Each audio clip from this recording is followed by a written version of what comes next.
Hola chicos, buenos días, ¿cómo están?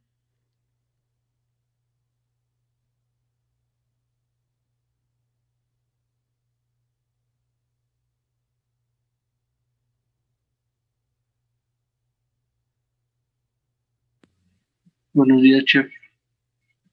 ¿Cómo andan al 100 o qué? Al 94. Están despertando. Falta un... No, pero pues es que falta un 6 para estar al 100. Ándale, además ya es jueves. No, ya no, ya no.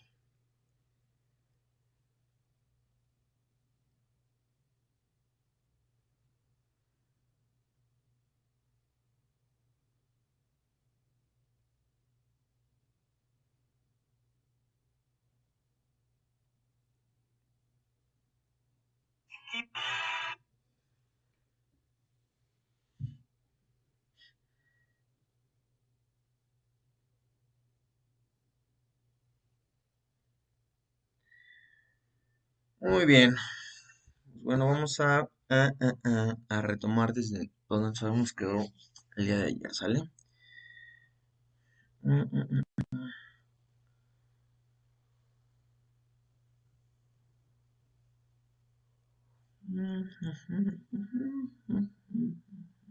mm.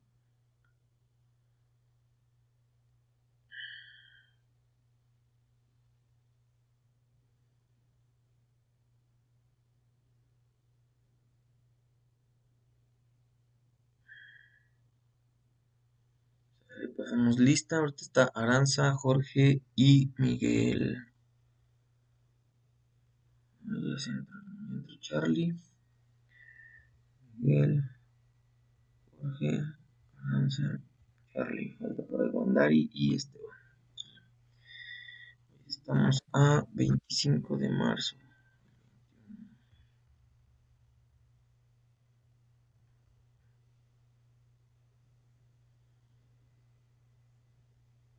Muy bien.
Siempre de...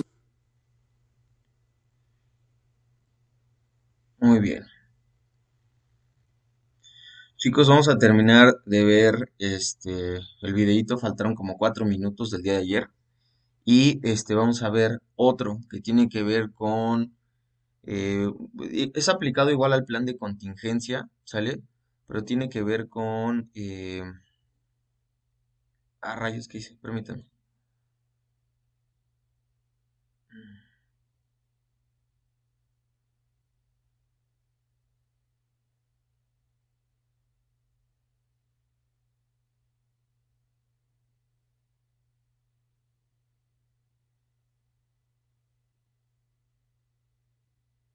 Ok, les comentaba, vamos a terminar de ver el video que estábamos viendo ayer. Nos faltaron 4 minutos. Después de este vamos a ver un video que igual es aplicado a plan de contingencia, pero tiene que ver con las medidas de seguridad aplicables o las recomendaciones aplicables a partir del COVID. Es decir, esto del COVID sí vino a marcar un antes y un después en el sector restaurantero. Entonces es importante que conozcamos ciertas medidas de seguridad que se deben de llevar a cabo en los establecimientos de alimentos y bebidas. ¿Sale? Mientras vamos a ver el video donde nos habíamos quedado el día de ayer y posteriormente retomamos el que les comento, ¿sale? Avisarte y grabar si notan movimiento. Una cosa importante que quiero añadir es que también puedes poner cámaras disuasorias. Las cámaras disuasorias Sí se escucha, ¿verdad?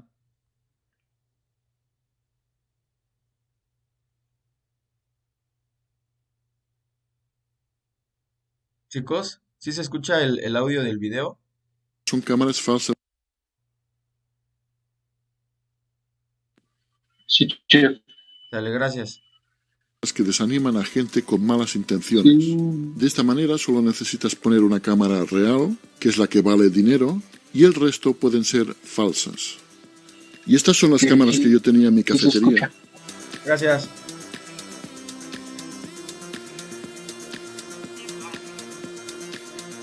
Pero hoy en día hay cámaras disuasorias mucho más modernas y están muy bien de precio. Creo que valen entre unos 10 y 20 euros cada una y te pueden evitar problemas bastante graves.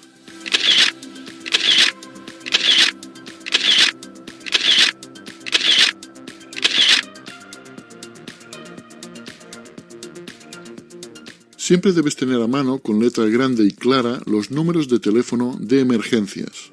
Un buen sitio sería en la pared al lado de la caja registradora.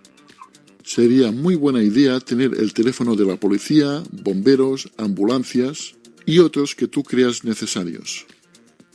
Aunque tengas un bar o un restaurante muy tranquilo, nunca sabes quién puede entrar y con qué intenciones. Un spray de pimienta es una buena opción para casos de extrema necesidad. Asegúrate de que es legal en tu país. Reemplázalo por otro cuando caduque, creo que duran unos 5 años aproximadamente. Interésate por saber cómo se usa correctamente y no lo compres nunca por internet, porque hay muchas posibilidades de que sea ilegal, ya que hay muchos tipos de sprays de defensa. Cómpralo siempre en una armería. Si no me equivoco, en España actualmente solo necesitas tener más de 18 años y que el spray esté homologado. Intenta crear un colectivo de clientes habituales de confianza. El valor que tienen los clientes recurrentes es enorme. Cuando se trabaja bien, suele formarse un núcleo duro de clientes que seguirán siendo tus clientes pase lo que pase, tanto si tienes que cerrar una temporada o tienes que cerrar el negocio para abrirlo en otro sitio. Si las redes sociales las tenemos cuidadas, siempre podemos comunicarnos con los clientes, aunque haya algún incidente y tengamos el restaurante cerrado al público. Cuando el establecimiento no está abierto, es imprescindible mantener el contacto con los clientes para que no se olviden de nosotros y no cambien demasiado rápido de hábitos. Si por algún motivo no puedes acudir al establecimiento durante un tiempo, quizá por una enfermedad o cualquier otro motivo, si puedes, debería haber alguna persona de plena confianza para que el negocio continúe abierto en tu ausencia. Deberíamos tener siempre un tiempo mínimo de reacción en condiciones nefastas. En mi opinión, en el caso de que sea posible, deberíamos poder aguantar 6 meses como mínimo sin ingresar ni un solo euro, o ingresando muy poco. De esta manera tenemos tiempo de reaccionar y no precipitarnos en la toma de decisiones. Hay que tener localizados 2 o 3 expertos del sector para poder hacer consultas en caso de que lo necesitemos. Por cierto, a esto se le llama gabinete de crisis. No hace falta haber tenido contacto antes, simplemente tenemos que saber a quién nos podemos dirigir en una situación delicada sin estar perdiendo el tiempo con búsquedas improvisadas y a ciegas. En una crisis la rapidez y la agilidad es vital. En caso de caer en la peor de las situaciones, a veces hay casos insalvables, deberíamos tener un plan B, es decir, tener pensada una reinvención, alguna opción radical en la que ya hemos recapacitado antes y que más o menos hemos sopesado sus pros y sus contras. Por ejemplo, poner a la venta nuestro restaurante o transformarlo en otro negocio totalmente diferente. La principal misión del Plan B es salvarnos personalmente a nosotros del desastre. Si por algún motivo algún día el negocio se hunde, nosotros nunca jamás debemos arruinarnos. Y el periodo de poscrisis, que recordemos es el espacio de tiempo a partir de que se da por finalizada una crisis, deberíamos hacer una revisión de daños y un pequeño análisis, una reflexión para determinar en qué hemos acertado y en qué hemos fallado. De esta manera, de paso aprovechamos y actualizamos el plan de contingencia y por tanto estaremos mucho más preparados para minimizar y amortiguar la siguiente crisis que esperemos tarde muchos años en llegar. Espero que te haya servido. Mi nombre es Juan Carlos Llavería y nos vemos en el próximo vídeo.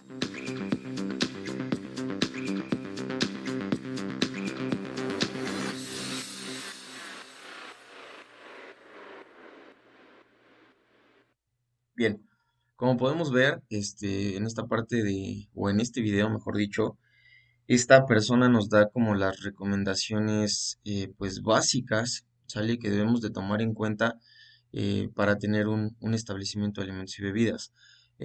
Independientemente a que nosotros creamos de que tener un establecimiento de alimentos y bebidas pueda ser, pues hasta cierto punto sencillo, o sea, no es que sea difícil. El punto es que debemos de tomar en cuenta ciertas características importantes para que nuestro negocio pueda sobrevivir, ¿sale? Que eso es como lo más importante. Y existen muchos factores que debemos tomar en cuenta para que nuestro negocio funcione de manera correcta. Es decir, la importancia que le tenemos que dar a lo mejor a las redes sociales, la importancia que le tenemos que dar al servicio, la importancia que quizá podríamos darle al servicio de delivery, que en este caso es pues la entrega a domicilio, pero por nuestros propios medios, no sé, o sea, son como muchas cosas que debemos de tomar en cuenta que le podrían dar un plus a nuestro establecimiento, ¿sale? Vamos a ver otro video que tiene que ver con pues ciertas características que se deben de tomar en cuenta para la parte de, ¿cómo se llama? Del coronavirus, ¿sale? Un segundito.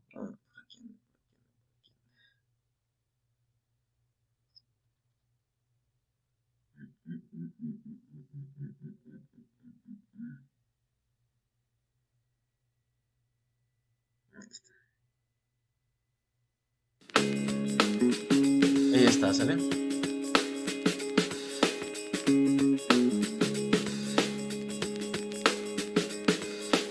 Hola, mi nombre es Juan Carlos Llavería y hoy voy a hablar sobre la crisis que están sufriendo en este momento los bares, las cafeterías y los restaurantes por la pandemia del coronavirus.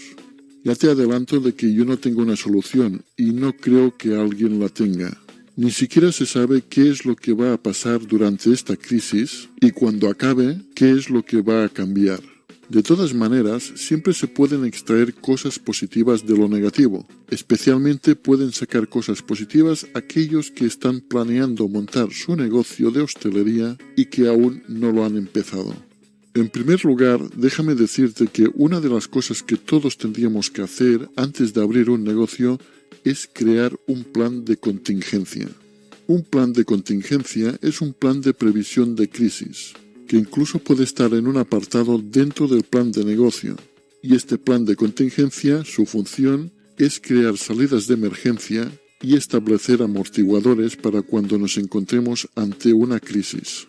Por desgracia, nadie se acuerda del paraguas cuando hace sol, y esto es lo que provoca que una crisis, que de por sí ya es mala, acabe siendo muchísimo peor. Diseñar un plan de contingencia ahora sería algo así como salir a comprar extintores cuando nuestra casa está envuelta en llamas. Evidentemente no sirve de nada diseñar ahora un plan de contingencia. Esto tenía que hacerse en su momento, por lo que solo nos queda llamar a los bomberos y esperar a que los daños sean los mínimos posibles. Hoy no hablaré del plan de contingencia. De esto hablaré otro día para los que tengan intención de montar un bar o un restaurante y no caigan en el clásico error de pensar que nunca van a toparse en una crisis. Así que hoy, en este vídeo, que es un poco especial, quiero hablar sobre la estrategia de la abstracción. Quiero hablar de este tema un poco por encima porque es una estrategia que quizá a alguien pueda ayudarle en esta crisis que estamos padeciendo en este momento. Dentro de la estrategia de la abstracción hay varias tácticas. Para que se entienda bien, imagínate a un pulpo. El cuerpo del animal sería tu negocio y los tentáculos serían tácticas para que tu negocio llegue mucho más allá de donde está tu local físicamente. En esta crisis, actualmente en España y en muchos otros países del mundo, se puede vender comida, pero está totalmente prohibido la apertura de los establecimientos al público porque los clientes no pueden estar dentro del local, ya que estarían muy cerca unos de los otros con grandes posibilidades de contagio. Así que tendremos que usar algunas de las tácticas que nos brinda la estrategia de abstracción. Veamos la primera táctica. En el caso de que las leyes de tu país no lo hayan prohibido y necesites salvar de alguna manera parte de la facturación mientras dure esta crisis, puedes hacer uso del takeaway, que consiste en que tus clientes te llamen para que prepares el pedido y ellos lo pasen a buscar a una hora determinada sin entrar en el establecimiento. Recuerda usar las redes sociales y tu página web para avisar a tus clientes de que estás desarrollando estas actividades.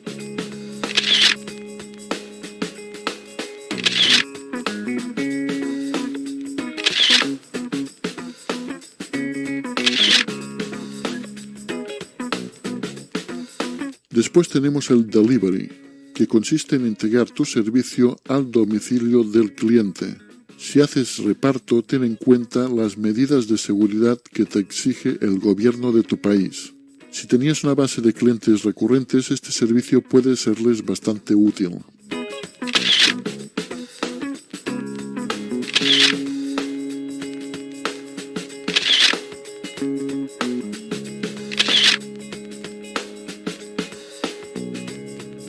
Después tenemos el Grab and Go, que consiste en que tengas comida precocinada y empaquetada lista para que el cliente la elija y se la lleve.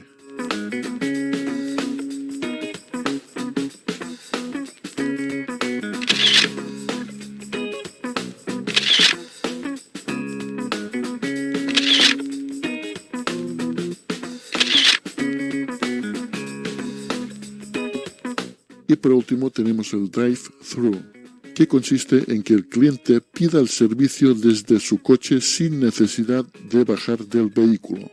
Si la ubicación de tu establecimiento te lo permite, se puede vender directamente a vehículos sin que el cliente entre en ningún momento en el establecimiento.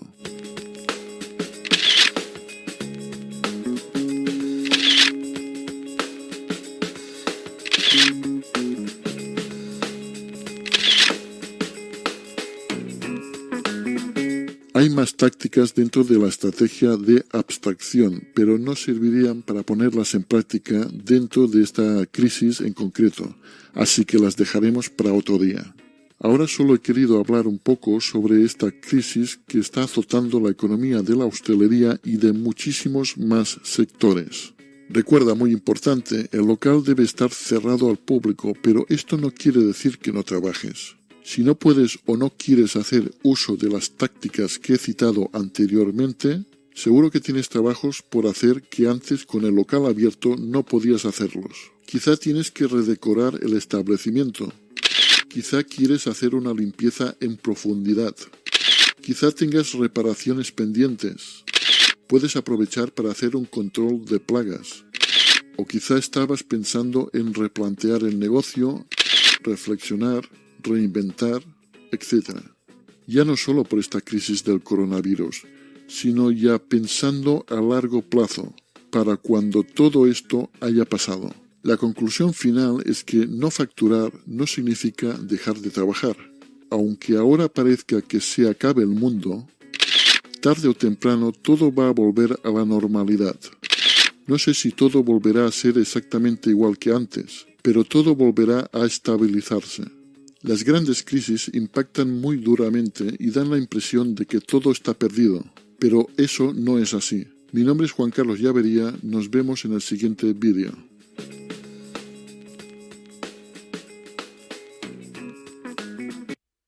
Ok, bien, si nos damos cuenta, este video está realizado eh, justamente cuando digamos que la crisis estaba más fuerte, ¿no? En realidad no se les permitía abrir a los establecimientos de alimentos y bebidas y y pues nada, simplemente creo que los restaurantes estaban pasando por una situación sumamente complicada. Por lo tanto, empezaron a, pues, a ver distintas opciones. De hecho, pues bueno, todas estas opciones empezaron como a surgir justamente en Europa, dado que la crisis más fuerte comenzó, pues, recordemos que comenzó en España y comenzó en Italia, ¿no? La parte del coronavirus. Entonces, por lo tanto, allá sí tenían literalmente toque de queda, o sea, no podían abrir, no podían hacer nada. Entonces, tenían que buscar distintas estrategias para, pues, tratar de hacer marchar su negocio poco a poco, ¿no? Cuando empezaron a tener un poquito más de posibilidades de abrir un poco o de tener un poco de ventas, pues bueno, empezaron a tener toda esta gama de posibilidades para generar ingresos, ¿no? Hoy en día, pues bueno, la situación está un poco cambiante, pero de antemano estas estrategias que nos acaban de mencionar, lo que es el takeaway, el delivery, el grab and go y el drive-thru, tienen mucho, pues mucho que ver porque la mayoría de los establecimientos de alimentos y bebidas es lo que están haciendo. Algunos ya están abriendo, algunos tienen cierto cupo para las personas, pero algunos no. O sea, realmente algunos todavía como que les preocupa esta parte del contagio y únicamente tienen pues servicio para llevar, ¿no? O servicio para entregar a domicilio. Ajá, entonces pues bueno, así es como está funcionando esta situación y bueno, es importante que también tomemos en cuenta que a pesar de que podamos regresar a pues, a una normalidad, creo que también debemos entender que este tipo de estrategias son estrategias que no debemos de descartar, no debemos de dejar a un lado. ¿Sale? Creo que tomar en cuenta este tipo de estrategias va a ser muy importante para el buen funcionamiento de nuestro restaurante. En un escenario donde nosotros volvamos a una normalidad y ustedes, por ejemplo, abran un establecimiento X, no deben conformarse con el hecho de decir, ok, ya abrí mi establecimiento y voy a esperar a que la gente venga. Ujú. Creo que también es importante adoptar alguna de estas, estrategias, porque aquí hay algo que está pasando. Creo que no solo se trata de decir, ah, ok, pues es que el coronavirus o por el coronavirus nosotros empezamos a tener este tipo de cosas. Aquí algo que también sucedió es que la gente se está acostumbrando. El cliente se está acostumbrando a que a lo mejor le lleven la comida a su casa y dice, pues no pasa nada, o sea, pues si me la traen rápido, me sabe igual, ¿no? O el cliente decir, ¿sabes qué? Pues necesito, no sé, una orden de tal cosa y paso por ella, no sé, en media hora, ¿no? Y que se la tengas lista y se la pueda llevar a su casa. Ajá, creo que son servicios que también es importante que tengamos en cuenta que la gente va a seguir queriendo hacer. Entonces, pues no descartarlos del todo. El hecho creo que aquí lo más importante es que nosotros nos diversifiquemos, tomemos en cuenta estas opciones pues de negocio y entendamos que estas opciones de negocio, más allá de perjudicarnos, nos van a ayudar a crecer como establecimiento.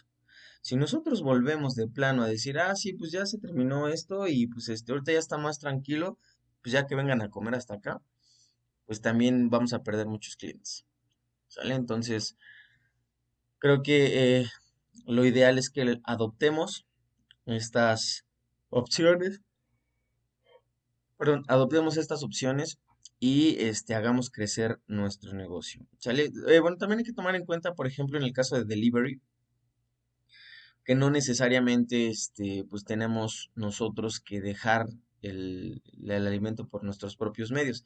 Actualmente, por ejemplo, al menos aquí en Texcoco, pues creo que existen, no sé, como 4 empresas o hasta 5 empresas que se encargan de servicio de delivery. ¿Sale? Estas empresas, pues, te cobran un costo mínimo por ir a entregar tus alimentos a las casas. ¿Sale? Entonces ya nada más es como cosa de cuadrarlo con las empresas y pues bueno, que ellas mismas se encarguen de esa situación si es que tú no cuentas con motocicletas, automóvil, cosas de ese tipo. Y más allá de ser una carga, pues es un plus que le dan a tu establecimiento, ¿no? No sé si ustedes tengan alguna duda, algún comentario sobre alguna estrategia, a lo mejor que ustedes hayan visto, hayan escuchado al respecto sobre, ¿cómo se dice? Sobre restaurantería, o a lo mejor conocen a alguien que está aplicando alguna estrategia distinta dentro de los restaurantes. No sé, a ver, coméntenme a alguien.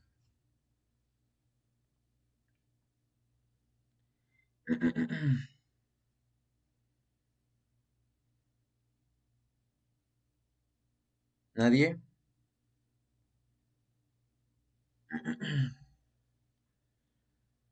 Nadie, nadie, nadie, nadie, nadie. Bueno.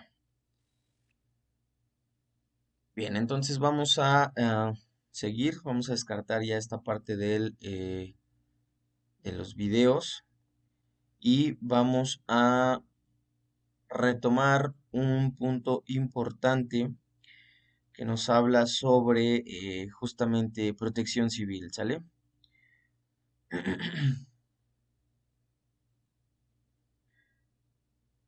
Bien, ok, vamos a empezar esta parte de protección civil, eh, que es la guía técnica para la elaboración instrumentación del programa interno de protección civil. ¿Sale? Es muy importante conocer las características de protección civil, dado que pues protección civil va a ser aquel órgano o institución, sistema, pues, que la verdad que nos puede salvar la vida, ¿sale? Entonces,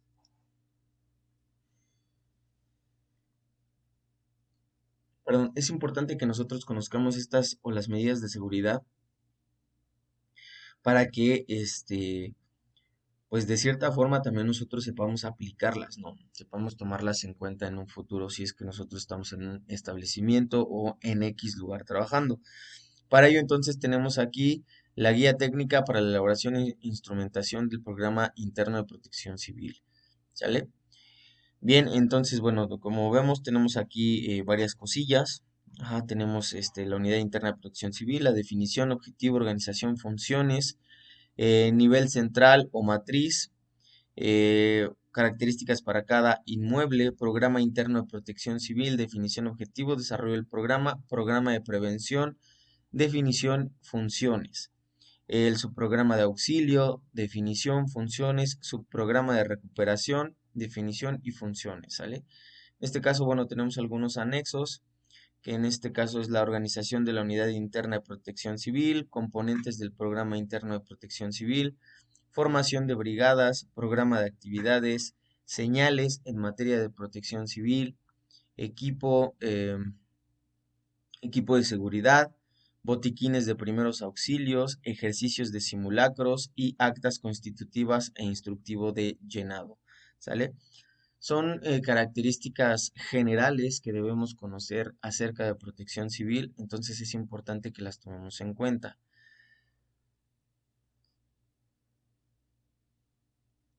Bien, vamos con la unidad 1, que es la unidad interna de protección civil. En este caso tenemos aquí la parte de definición. Voy a subir.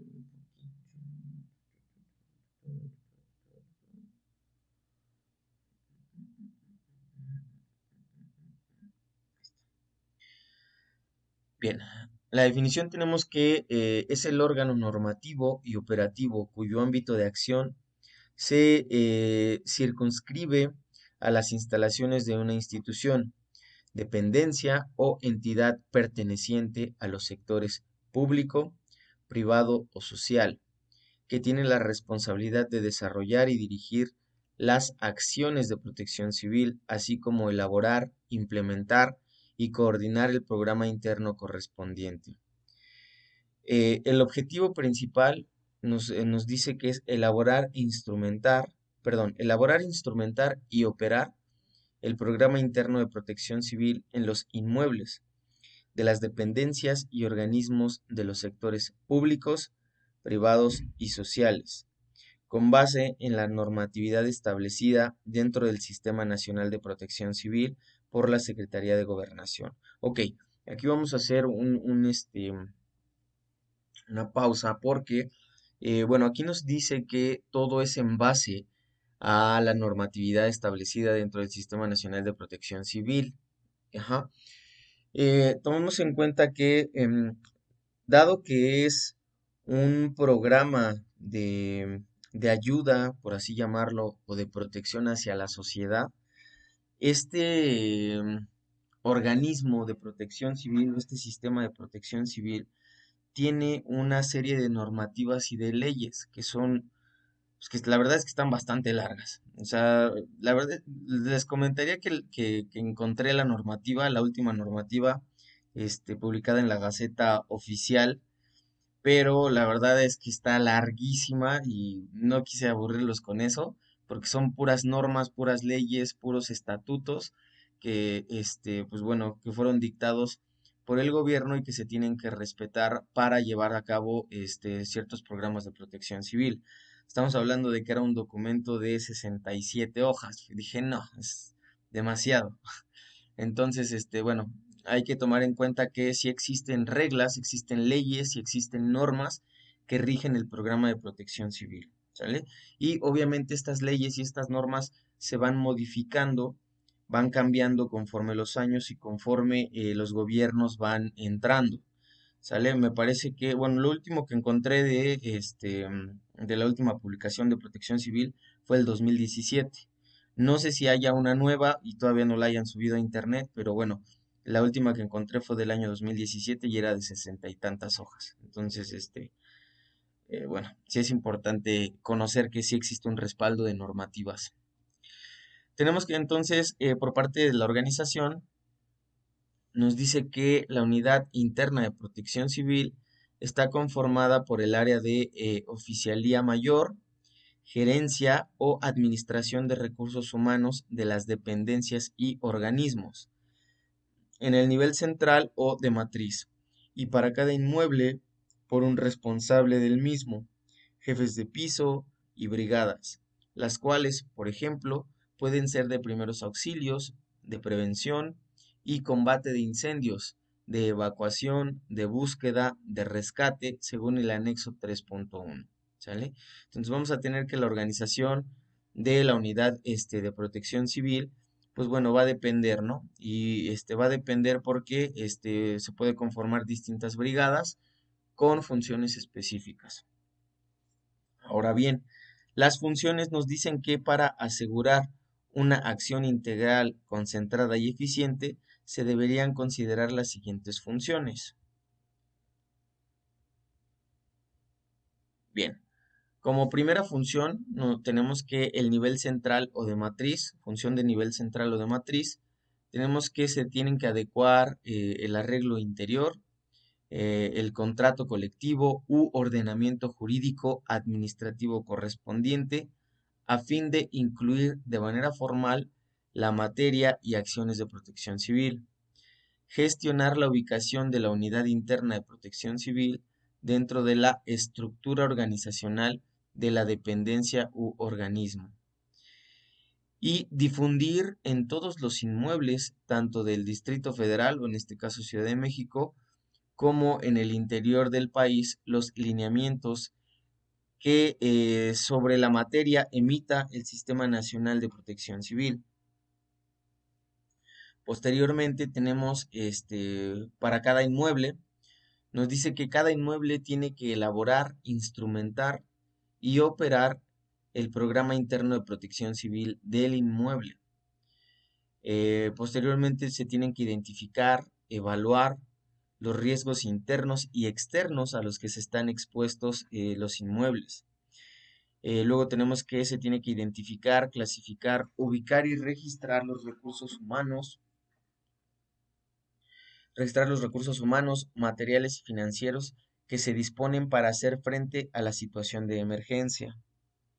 Luego tenemos evaluar y solicitar los recursos adicionales que se requieren para hacer frente a las posibles contingencias. Establecer y mantener el sistema de información y comunicación que incluya directorios de integrantes de la unidad interna e inventarios de los recursos y materiales de la empresa o de la organización. Promover el establecimiento de los medios de colaboración y coordinación con las autoridades y organismos de los sectores públicos, privados y sociales. También tenemos el promover la información, organización y capacitación de los integrantes de las brigadas de protección civil. Realizar campañas de difusión internas a fin de coadyuvar a la creación de la cultura de protección civil entre el personal que elabora la dependencia u organismo. Fomentar la participación del personal que labora en la dependencia u organismo para la realización de ejercicios y simulacros. Ok, si nos damos cuenta entonces en esta parte de, ¿cómo se llama? De las funciones que debe de tener, por ejemplo, cada inmueble, son funciones específicas que se tienen que tomar en cuenta. Sale funciones que nos dicen sobre el análisis de riesgo, funciones que nos dicen sobre este, promover la organización a lo mejor de brigadas, promover la participación de las personas para a lo mejor simulacros, este, difundir a lo mejor, ¿cómo se le puede llamar?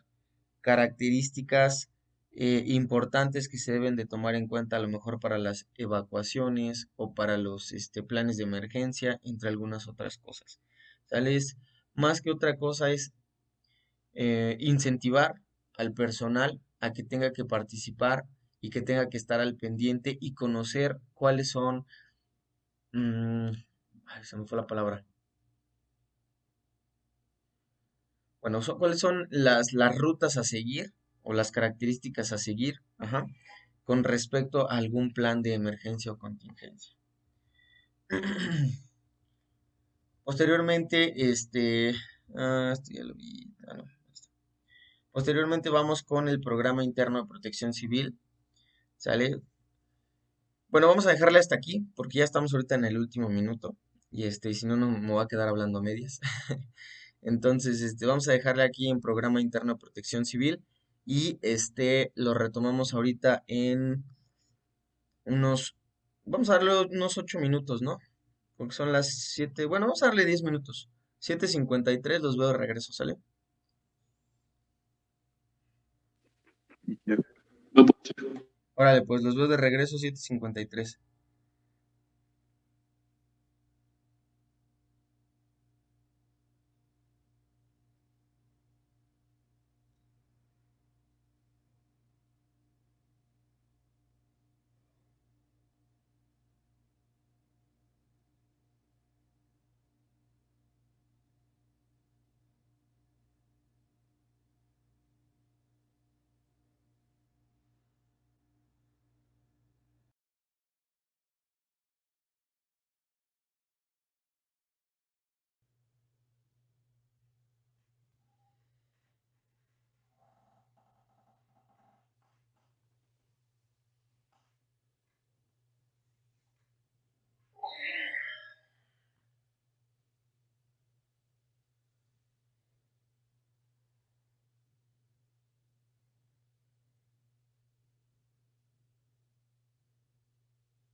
Bien, vamos a retomar donde nos habíamos quedado. ¿Sale?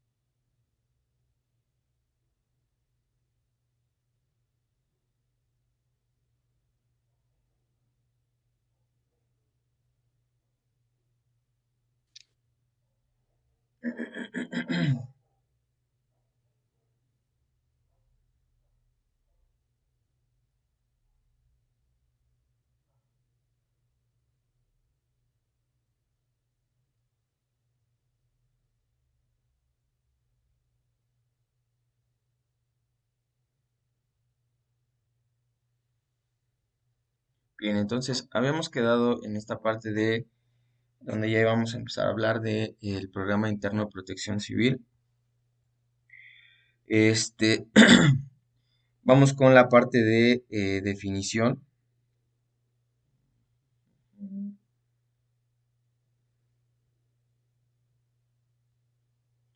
Tenemos que es un instrumento de planeación que se circunscribe al ámbito de una dependencia, entidad, institución u organismo pertenecientes a los sectores públicos, privados, sociales, y se implementa en cada uno de los inmuebles correspondientes, con el fin de establecer las acciones preventivas,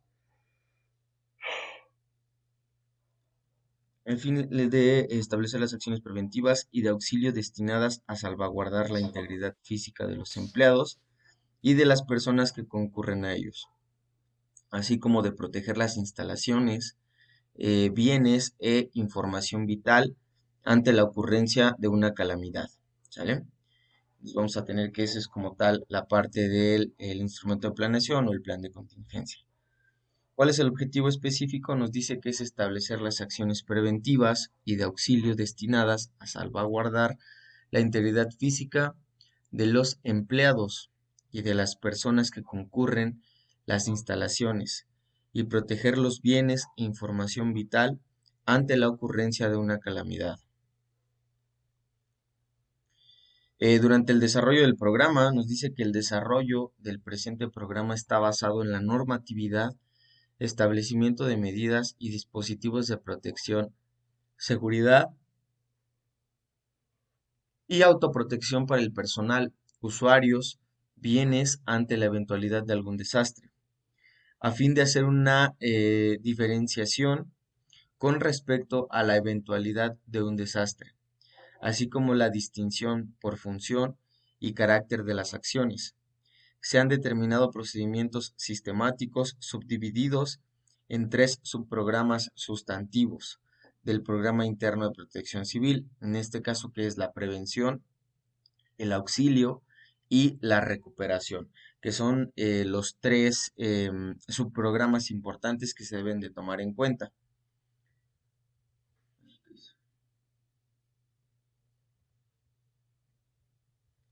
Bien, primero vamos con la parte del subprograma de prevención.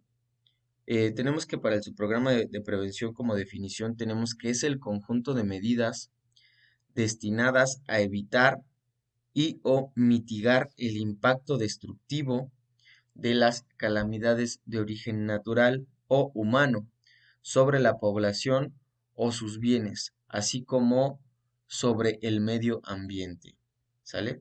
Entonces, en este caso, su programa de prevención, su principal objetivo es tratar de evitar o mitigar el impacto. ¿Sale? De tal modo que, pues bueno, podamos tener las medidas preventivas adecuadas. Dentro de las funciones, primero tenemos la parte de la organización. En la organización tenemos que esta función contempla cada dependencia u organismo, eh, perdón, esta función contempla que cada dependencia u organismo formalice la creación de la unidad interna mediante el levantamiento o suscripción de una acta constitutiva, donde se distingue al representante o al titular de cada una de las instalaciones o inmuebles, a los representantes de piso y a las brigadas. Ok, voy a hacer aquí tantito una pausa porque aquí ya estamos hablando de actas constitutivas, estamos hablando de empresas muy en forma. Eh, una acta constitutiva es lo que nos va a hacer valer ante la ley, digamos que la posición o, pues sí, se le puede decir como la posición de algo, ¿sale? Entonces, en este caso, cuando hablamos de que debe existir un representante de protección civil y que esto va a ser levantado ante un acta constitutiva y bla, bla, bla, bla, bla, bla, estamos hablando de que ya son empresas pues muy grandes, ¿no? A lo mejor un corporativo o algo por el estilo, donde existen brigadas pues grandes, existen titulares, a lo mejor en cuanto a representantes bueno, de programas de protección civil o titulares de instalaciones, entre algunas otras cosas. ¿Por qué se hace de esta forma? Porque con el acta constitutiva lo que tú estás haciendo hasta cierto punto como empresario, pues es am, comprometer a la persona encargada de representar a todo esto.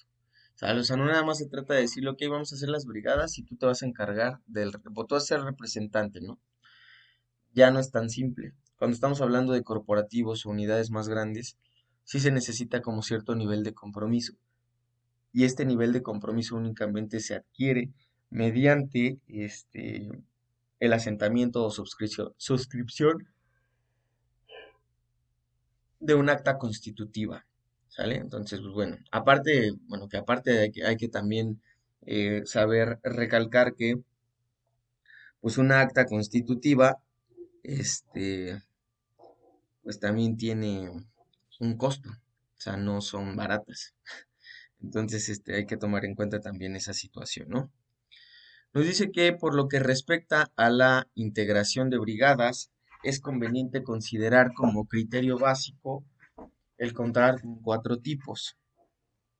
¿Sale? Tener una brigada de prevención y combate de incendios, tener una brigada de primeros auxilios, tener una brigada de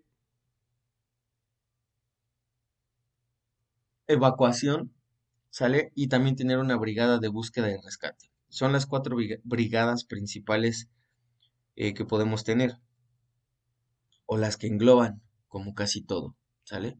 Prevención, primeros auxilios, evacuación y búsqueda y rescate. Nos dice que la unidad interna de protección civil estará integrada por un jefe de inmueble, su suplente, que coordinará a los jefes de piso y a sus suplentes, jefes de piso que coordinarán a los brigadistas y las brigadas. Sería como lo ideal, ajá, sería como el organigrama correcto que debe tener nuestro programa interno de protección civil. Pero también todo va a depender de qué tan grande es nuestra empresa o qué tan grande es la institución. O sea, no podemos hacer eso cuando a lo mejor estamos hablando de un restaurante de 12 empleados. ¿Están de acuerdo? O sea, tampoco va a aplicar como de esa forma.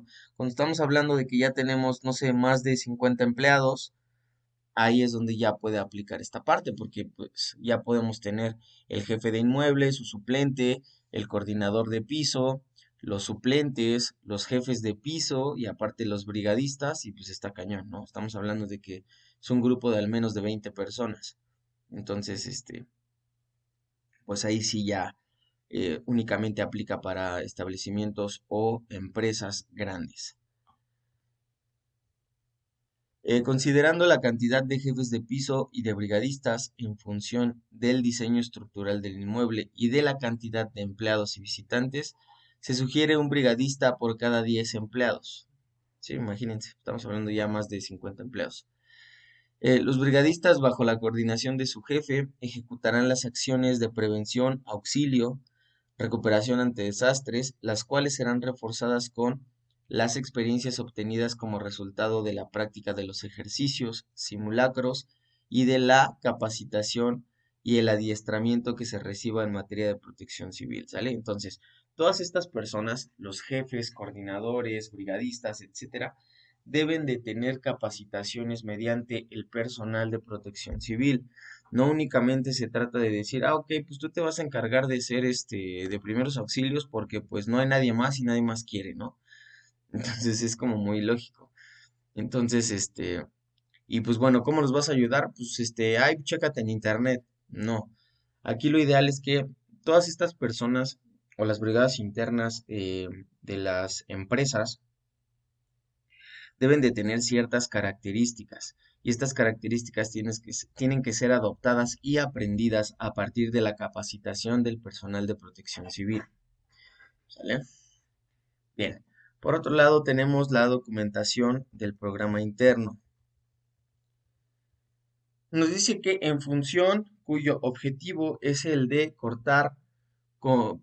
el de contar con un documento rector, se circunscribe a desarrollar todos los componentes que forman el programa interno de protección civil que propone la presente guía, iniciando con el desglose de un programa de actividades específicas, la calendarización de las mismas, de la designación de responsables, la determinación de periodicidad de reuniones de evaluación, así como la elaboración de los informes de cumplimiento correspondientes. El programa deberá ser difundido ampliamente a todos los niveles de la dependencia u organismo. El programa puede ser elaborado por la dependencia u organismo diseñando un documento tipo no limitativo, el cual podrá ser utilizado en su totalidad de sus inmuebles de la República Mexicana. ¿Sale? Es decir, en este caso nos habla, vamos a suponer un cine, los cines, ¿no? A lo mejor Cinemex. Cinemex, a lo mejor cuando abrió su primera, sucursal, tuvo que implementar su programa interno de protección civil. Pero como Cinemex, digamos que tiene casi todas las características o todas las características son similares en la mayoría de sus establecimientos, su documento puede, bueno, no es limitativo, es decir, que se puede utilizar en cada uno de sus establecimientos, el mismo programa de protección civil, ¿sale? Entonces, bueno, debes de tener casi las mismas características para que pueda funcionar de esa forma. Mientras que el análisis de riesgos nos dice que esta función se refiere en una primera vertiente a la concurrencia del responsable del inmueble, jefes de piso y brigadistas, quienes de manera colegiada deberán proceder a la identificación de los riesgos a que se está expuesto el inmueble internamente, así como las condiciones generales del mismo. La segunda vertiente se refiere a la identificación de los riesgos a los que se está expuesta la zona donde se ubica el inmueble y que pueden incidir en el mismo. Se estima pertinente revisar las estadísticas de los fenómenos destructivos de mayor recurrencia en el lugar, ocurridos por lo menos en los últimos 5 años, para lo cual deberán coordinarse con los responsables de protección civil de su localidad. Es decir, para que nosotros podamos tener un antecedente, nosotros para realizar nuestro análisis de riesgo, si nosotros queremos tener un antecedente específico, número uno, tenemos que llevar un registro de los siniestros que a lo mejor existen en nuestro establecimiento. Y número dos, lo ideal es que siempre que ocurra un siniestro, nosotros tengamos que llamar a Protección Civil. Protección Civil de igual forma lleva una bitácora, ¿sale? Lleva pues un antecedente de todos los hechos que atienden a lo mejor al año o al menos en los últimos 5 o 10 años. Entonces, por lo tanto, nosotros podemos auxiliarnos de Protección Civil para que ellos nos apoyen en ese sentido y nosotros, en base a a esos datos, podamos crear nuestro análisis de riesgo, ¿sale?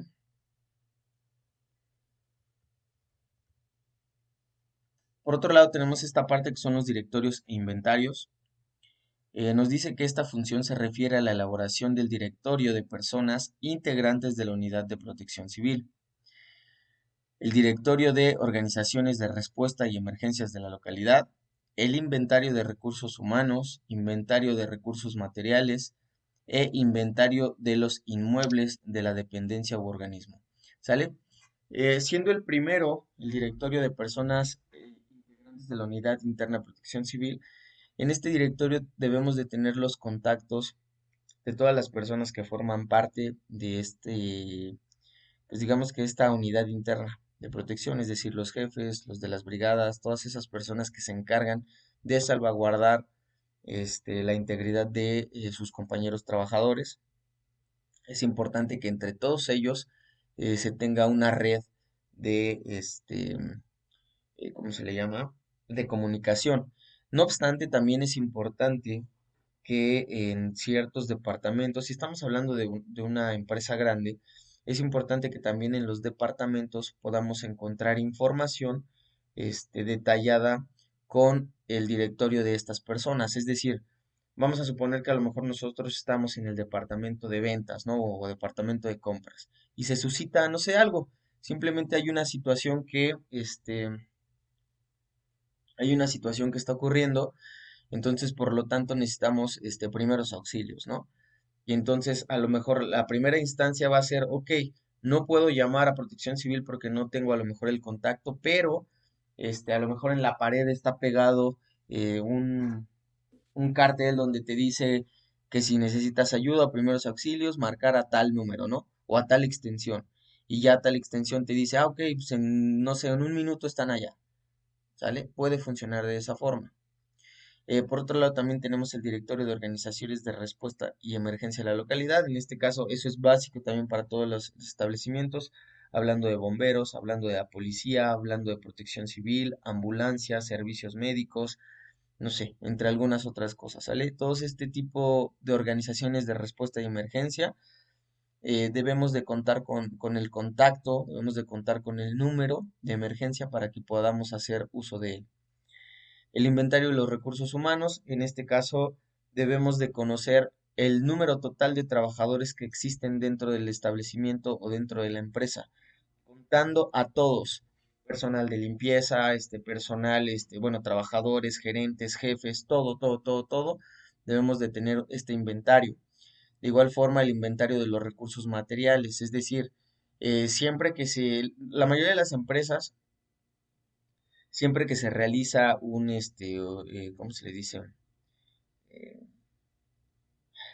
el acondicionamiento de algún lugar, se debe de inventariar todo, desde el lápiz que estás utilizando hasta la computadora, la mesa, los cuadernos, las sillas, todo, todo, todo tiene que estar inventariado. ¿Sale? Entonces, lo ideal es que se cuente con este inventario de recursos humanos por si en algún escenario donde exista algún siniestro y bueno, algo se queme, se echa a perder, se rompa, etcétera, pues bueno, podamos saber qué es lo que se perdió y pues cuáles son las pérdidas también económicas, ¿no? Y por último tenemos el inventario de los inmuebles y de la dependencia u organismo. ¿Sale? Cuando hablamos de inventario de inmueble, hablamos específicamente del edificio, ¿sale? O del terreno. En este caso, estamos hablando del inventario que a lo mejor, no sé, se encuentra en buenas condiciones, de que no tiene cuarteaduras, de que las puertas están en buen estado, las ventanas no están rotas, los baños están completos, bla, bla, bla, bla. O sea, toda esa parte que tiene que ver con el inmueble, este, bueno, también se debe de tomar en cuenta, dado que a lo mejor encontramos un siniestro que es un sismo, perdón, entonces, pues a lo mejor existen cuarteaduras, a lo mejor se va de lado el edificio, no lo sé. O sea, todas esas características. Tenemos entonces que los directorios deben contener nombres, puestos, ubicación física del inmueble, números telefónicos de la oficina y particulares, domicilio particular,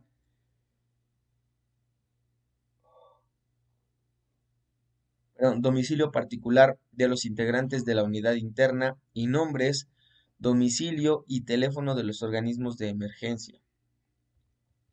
Por otro lado, los inventarios contendrán información acerca de la calidad, cantidad, ubicación de los recursos humanos, materiales disponibles, así como el domicilio, teléfono y uso de todos los inmuebles.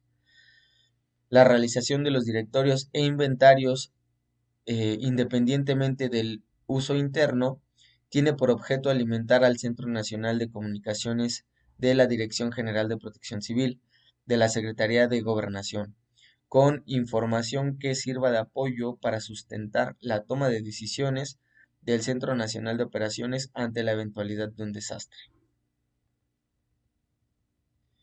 Por otro lado, nos vamos con la parte de señalización.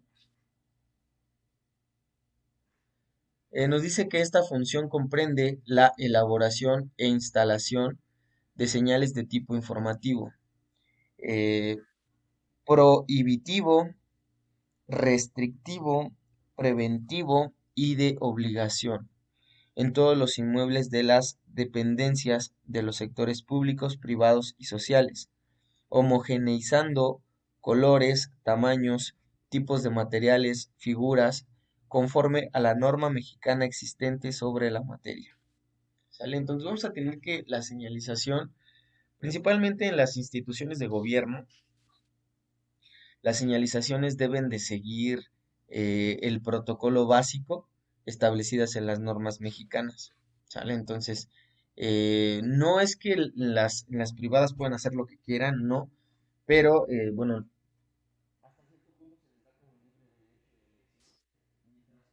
con el estatuto, pues bueno, no hay mayor problema. Pero en cambio, en las instituciones públicas sí es necesario seguir las normas, pues al pie de la letra, ¿no? Porque a final de cuentas son el ejemplo a seguir. Tenemos entonces que el Sistema Nacional de Protección Civil, como resultado de un ejercicio colegiado al que concurrieron diversas ópticas, experiencias y concepciones nacionales e internacionales, y en coordinación con diversas dependencias del sector público e instituciones académicas, emitió la norma, la NMXS 017-1996 SCFI, con señales y avisos de protección civil, colores, formas, símbolos a utilizar, cuya declaratoria de vigencia fue publicada en el Diario Oficial de la Federación en 1997. ¿Sale?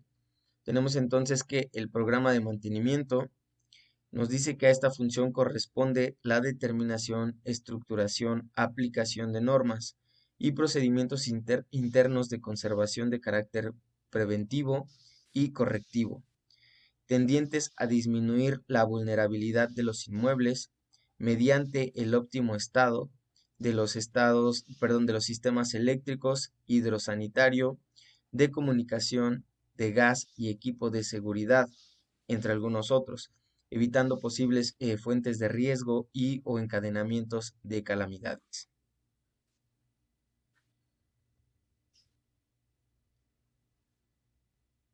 Referente a las normas de seguridad, tenemos que esta función contempla la determinación y establecimiento de lineamientos de salvaguarda aplicables a todos los inmuebles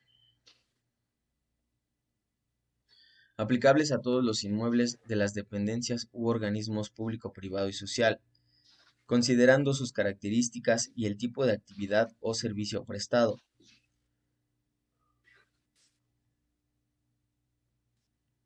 con el propósito de reducir al máximo la incidencia de riesgos en el interior de los inmuebles. ¿Sale? Comprende básicamente la emisión de normas destinadas al control de acceso a los inmuebles mediante el registro de personas, así como el uso de gafetes o engomados de identificación, a la regulación del uso de aparatos eléctricos y a la restricción de la entrada a áreas de alto riesgo. ¿Sale? Entonces, todas estas normativas son las que nos van a decir qué es lo que puedes hacer o qué es lo que tienes permitido hacer dentro de la empresa y qué es lo que no debes hacer dentro de la empresa. ¿Vale? Siendo estas características em, los lineamientos básicos de seguridad a seguir para evitar cualquier siniestro o cualquier eventualidad dentro de la misma. ¿Sale? Entonces, todas esas normas de seguridad son las que nos van a permitir que la empresa funcione de manera correcta. Sale de que la empresa esté hasta cierto punto, pues a salvo. ¿sale? Porque es la que va a permitir que los trabajadores sean conscientes y que los trabajadores sepan qué es lo que se puede hacer y lo que no se puede hacer. Mientras, con respecto al equipo de seguridad, nos dice que con base a la estimación del tipo de riesgo y a la vulnerabilidad del inmueble, se procederá a la determinación del equipo de seguridad que deberá ser instalado en el mismo para enfrentar una contingencia. En ese sentido, los extintores deberán ser adquiridos de acuerdo al tipo de material que pudiese originar el fuego. La red de hidrantes y toma de siamesas deberán ser colocadas en sitios estratégicos y al alcance de los bomberos. Los detectores de humo o calor deberán ser instalados particularmente en zonas de alta concentración de materiales inflamables. Los aspersores de agua o expulsores de granadas de gas deberán ser instalados considerando el valor económico, cultural o artístico del material y de equipo que se encuentre guardado, archivado o almacenado.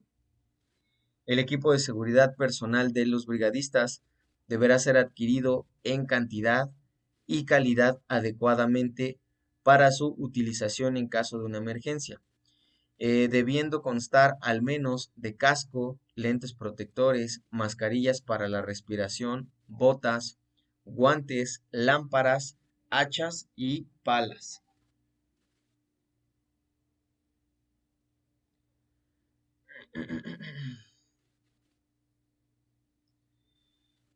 Los botiquines deberán contener el material mínimo de curación y ser instalados en sitios accesibles, al menos uno por piso.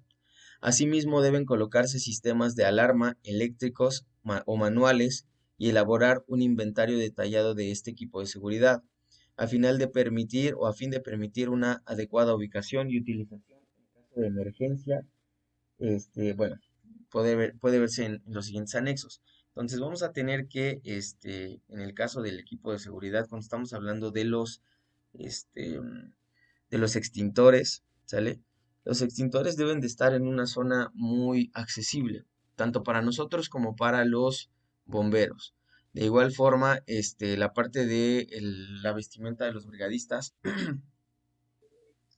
también tiene que ser, pues, la adecuada. ¿Sale? En este caso, el hecho de que tengamos brigadas de auxilio, de evacuación, de lo que sea, no quiere decir que no se les tenga que proveer del equipo necesario para poder auxiliar a las personas. ¿Sale? En este caso, todas estas características básicas, como nos menciona aquí, de cascos, lentes protectores, mascarillas de respiración, botas, guantes, lámparas, hachas y palas, son elementos básicos que debe de tener el equipo de seguridad, ¿sale? El equipo brigadista. Ahora, en el caso de los botiquines, lo ideal es que, como nos dice aquí, pueda existir un botiquín por piso o en este caso por departamento. De igual manera, el botiquín tiene que estar en una zona de fácil acceso. O sea, no es así como de, pues bueno, son 20 personas en este piso o 15 personas en este piso y pues el encargado de piso es el que tiene el botiquín. Váyaselo a pedir. No. Lo ideal es que el botiquín tiene que estar a la vista de todos, en acceso de todos y lo ideal es que también no debe de tener llave. ¿Sale? O sea, el botiquín debe ser como de fácil acceso. ¿Por qué? Porque muchas veces hay empresas donde dicen, no, pues es que yo le pongo llave porque pues, realmente pues se roban, los curitas, ¿no? O se roban esto, o se roban el otro. Eso también ya es parte de cultura, una cultura organizacional. Pero bueno, lo ideal es que tiene que estar abierto, o sea, bueno, no abierto completamente, sino de fácil acceso para que cualquier persona pueda, utilizar el material de emergencia. Bien. Por otro lado, tenemos la parte de la capacitación. Nos dice que es importante que las dependencias o organismos desarrollen e implementen en cada uno de sus inmuebles un programa permanente, periódico y específico de carácter teórico práctico, inductivo, formativo y de constante actualización, dirigido tanto a las personas en general, mandos, medios directivos, así como para la formación de instructores y brigadistas. La definición temática de los cursos y talleres a impartirse como parte del programa de capacitación considerará fundamentalmente los tipos de riesgo a que están sujetos los inmuebles, tanto para el desarrollo del contenido documental como del material didáctico a utilizar. En términos generales, podrán versar sobre los primeros auxilios, prevención y combate de incendios, evacuación de inmuebles, organización de brigadas, organización y realización de simulacros, nociones básicas sobre protección civil y estructuración y desarrollo de programas internos. Esta parte de la capacitación es súper importante para todas las empresas. Es lo ideal y lo que tienen que hacer todos. Ahora, también aquí hay algo muy importante. Eh, las empresas que no se capacitan no tienen la capacidad de respuesta adecuada en caso de algún siniestro. Lo ideal es que siempre se debe de contar con esta capacidad de respuesta. Y obviamente la capacidad de respuesta te la va a dar la capacitación, ¿sale? Si no te capacitas, quedas obsoleto, ¿sale? Yo como experiencia podré comentarles que cuando estuve en Presidente Intercontinental, al menos en el tiempo que estuve me tocaron dos capacitaciones. Justamente fue una capacitación sobre prevención, em, ¿cómo se le dice? Prevención de accidentes, ajá, prevención de protección civil. Y la otra fue de seguridad e higiene en cuanto a la manipulación de los alimentos. La verdad es que en ese hotel, en Presidente Intercontinental, les daban muchas capacitaciones. La verdad es que sí los tenían como a tope a todos dándoles capacitación de cualquier tipo. En este caso, por ejemplo, en el caso de alimentos y bebidas, pues bueno, se les daban capacitaciones, te digo, de sanidad e higiene, manipulación, desinfección, entre algunas otras cosas. Y en el caso de protección civil, pues justamente se platicaba toda esta parte de las brigadas.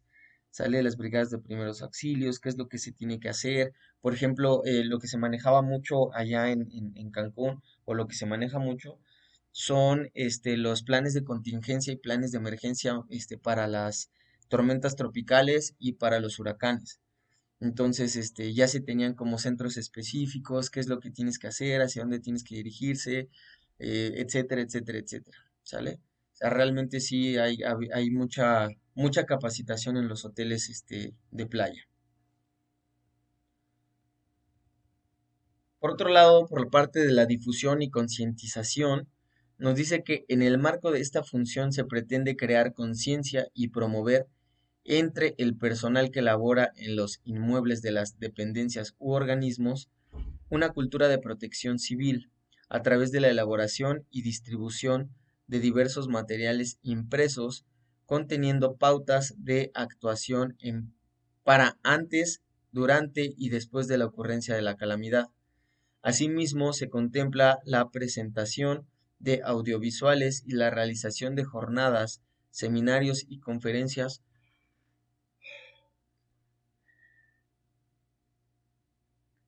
La realización de jornadas, seminarios y conferencias de protección civil o temas afines. Sale esta parte de difusión y concientización. También es adecuada e ideal para todo el personal de la empresa, del restaurante, del hotel, de lo que sea. Todo este tipo de carteles, todo este tipo de material didáctico, por así llamarlo, es de gran importancia, ¿sale? Porque lo que nos va a permitir es mantener informados al personal de distintas cosas, ¿eh? O sea, nosotros vamos a tener informado al personal como qué hacer en un sismo, qué hacer en un incendio, cómo prevenir a lo mejor un incendio, cómo prevenir a lo mejor contaminaciones, qué hacer en caso de, por ejemplo, las de playas, de huracán, a dónde tienes que asistir, con quién te tienes que dirigir, etcétera, etcétera, etcétera. La realización de ejercicios y simulacros nos dice que esta función comprende la programación y el desarrollo de ejercicios y simulacros en cada inmueble, atendidos estos como una representación imaginaria de la presencia de una emergencia. mediante la práctica de los simulacros. Se fomenta en las personas, por una parte, la adopción de conductas de autoprotección, autopreparación y el desarrollo de las actitudes de prevención, constitutivas de una cultura de protección civil. Por otra, se pone a prueba la capacidad de respuesta de todas las brigadas integradas. Los simulacros deben ser planeados con fundamento en la identificación de los riesgos a los que se está expuesto el inmueble.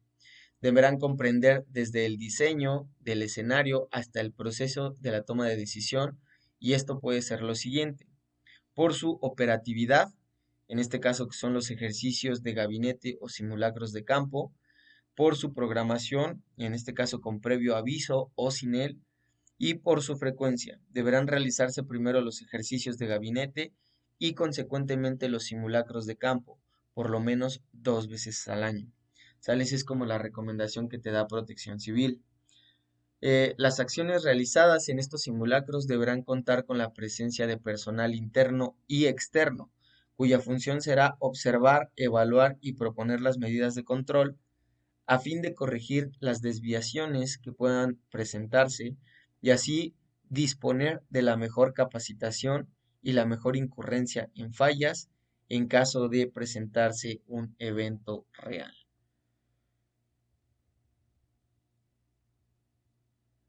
¿Sale? Entonces vamos a tener que la realización de ejercicios y simulacros no nada más son porque sí. O sea, bueno, yo me acuerdo, ¿no? Cuando todavía estaba en la escuela, en la universidad, primaria, secundaria, siempre que había simulacro nosotros lo veíamos como, simulacro, no vamos a tener clase, ¿no? Y no le dábamos como la importancia correcta. De hecho, bueno, en México lamentablemente no tenemos como esa cultura de darle la importancia correcta a un simulacro cuando en realidad importa demasiado. Ok, chicos, vamos a dejarle hasta aquí. Estamos terminando ya el último minuto y los veo de regreso 8:40 para empezar con la parte de panadería.